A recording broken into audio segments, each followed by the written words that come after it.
I'm back with another video for you guys, and today I have decided that I'm going to treat some of my members of my community to a one-off site tour. We're going to have some lunch at this place here. We're also going to be discussing how I purchased the property, what funds I used to buy the property, how I've developed the property, how I found my contractors, what problems have occurred, what planning officer did I use to get what I needed to get there. I'm reeling this all off for you guys. There's so much information I'm giving out today, and this is to my community. So watch this.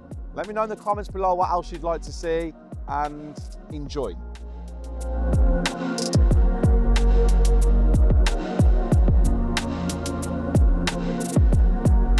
The decorator is the person who will make this property 10 out of 10. So you can have a plasterer that's good but not great. Even down to like a carpenter who doesn't join great. I mean, you can't have awful. Like, I'm just talking like 7s. Yeah. A decorator can turn that into a 10.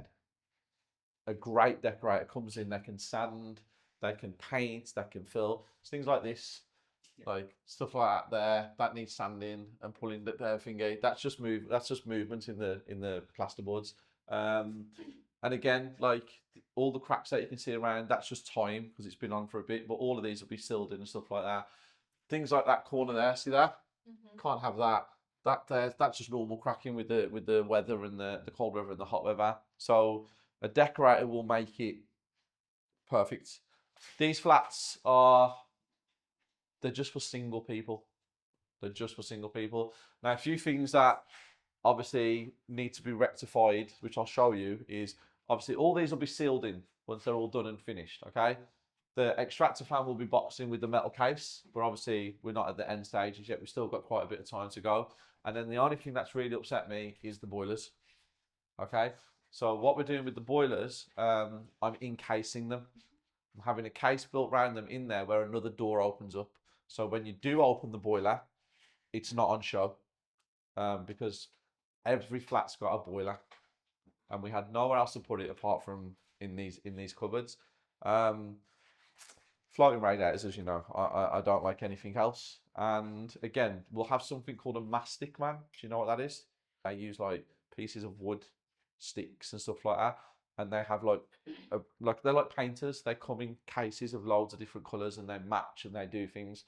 So a mastic man will come into this house and will finish the entire house, even down to all the skirting, everything that you can see. A mastic person will finish the whole lot.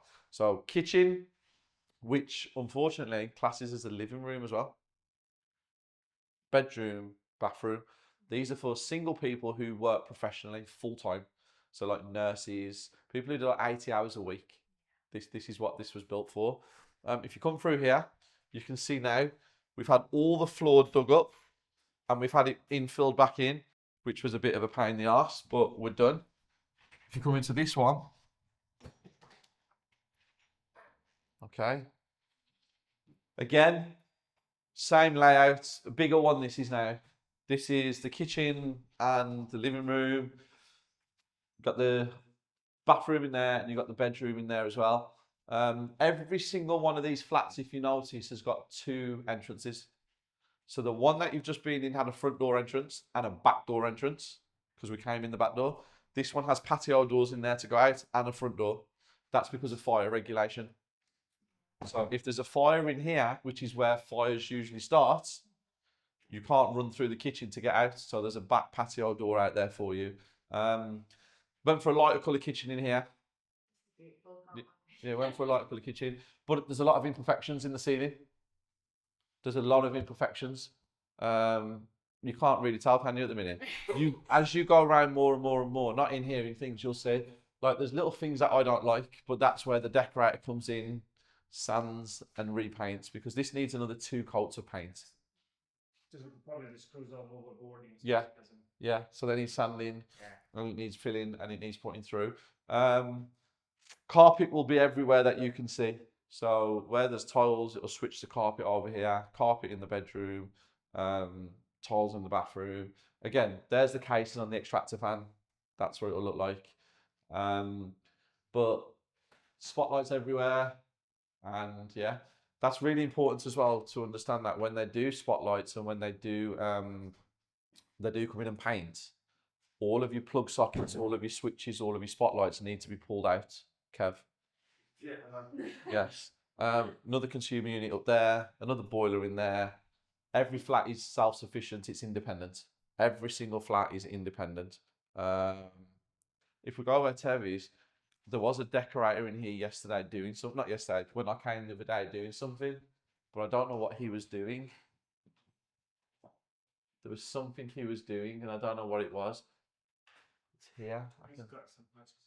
I can see something. He was messing with this wall and he was saying like there's something he's not happy with this wall. But I don't know what it was.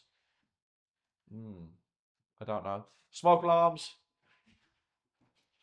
fire control panels, and then if you go into the hallway, you'll see fire control panels.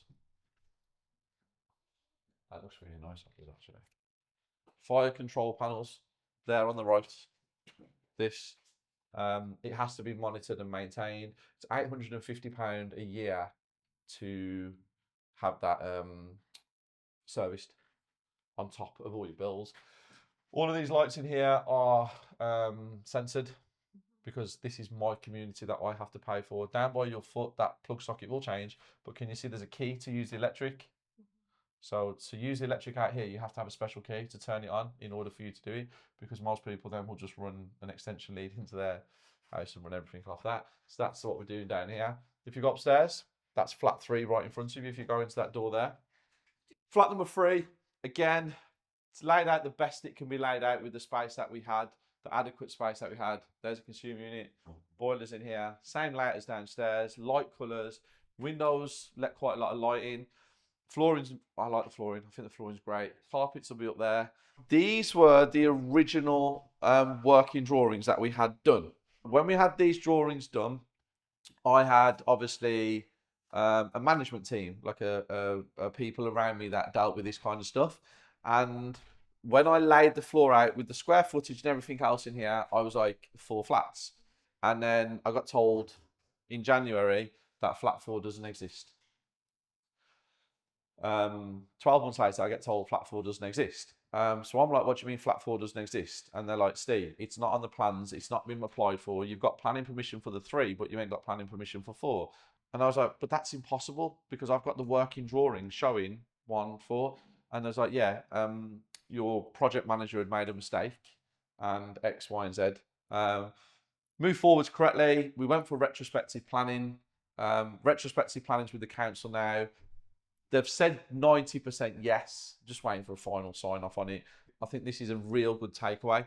No matter what or who you have doing the job for you, always just double check it yourself going forwards. Like, it's just a very, very, very important thing that I've learned. My new project manager, he's shit hot.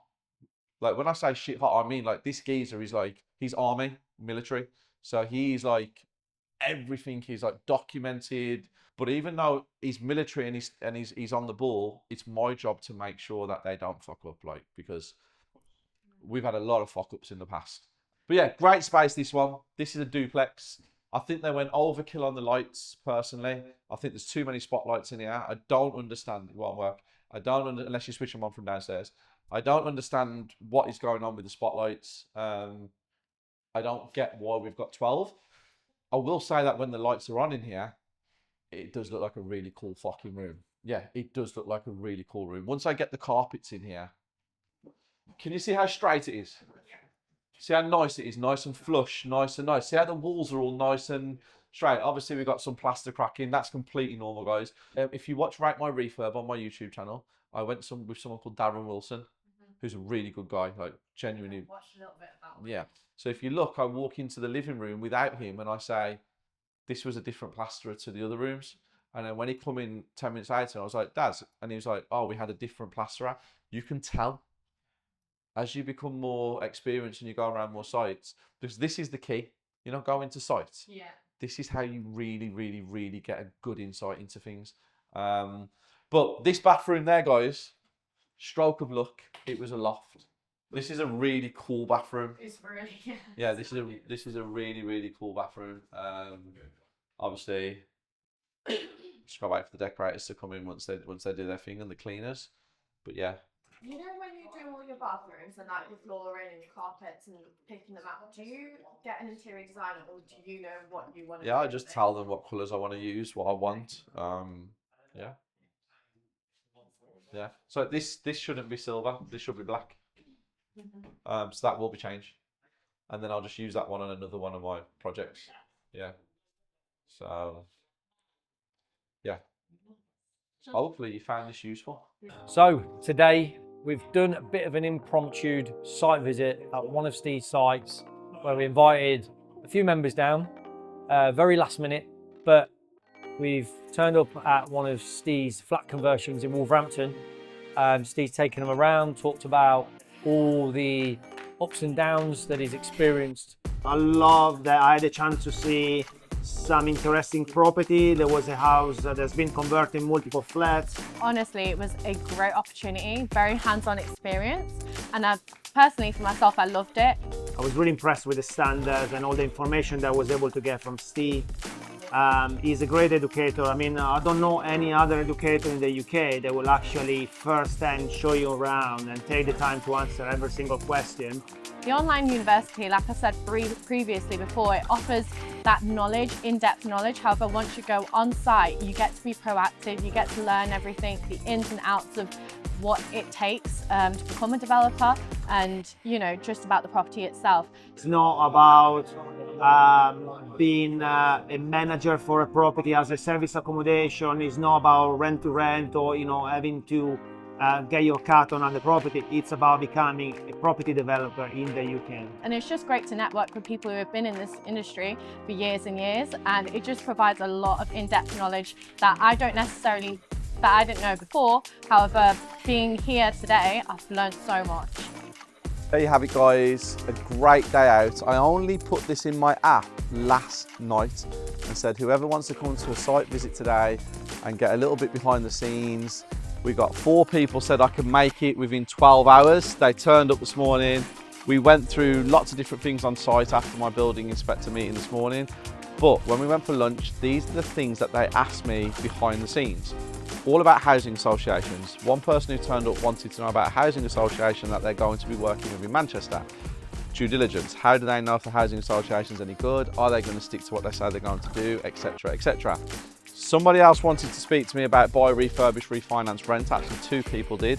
Assured short hold tenancy agreements, because I always talk about buy, refurbish, refinance before you rent. So that was a complete breakdown. The other question on the BRRR strategy was, what's the likelihood of pulling your money out of your first ever deal, as in all of your money that you put in? Contractors was a big topic as well. What goes on with contractors? How do you find good contractors? How do you pay them? What's the contract look like? Some real good information that people wanted in order to start their journey. That's why my community is the best community in the country, because you're speaking to somebody who actively does this every single day. You see the ups, the downs. Remember, guys, if it wasn't real life, well, then everything would be amazing, wouldn't it? You'd never hear anything negative, everything will be positive, because that would be fake. But when you're really living this life, you have hundreds of problems. It's how you solve them, it's how you overcome them. And that's why I am the best at what I do. There's a link below. Get your free trial into my app. If you hear that I'm great, click it. If you hear that I'm not great, click it. Because the answer is going to be always, I'm the best at what I do at this level.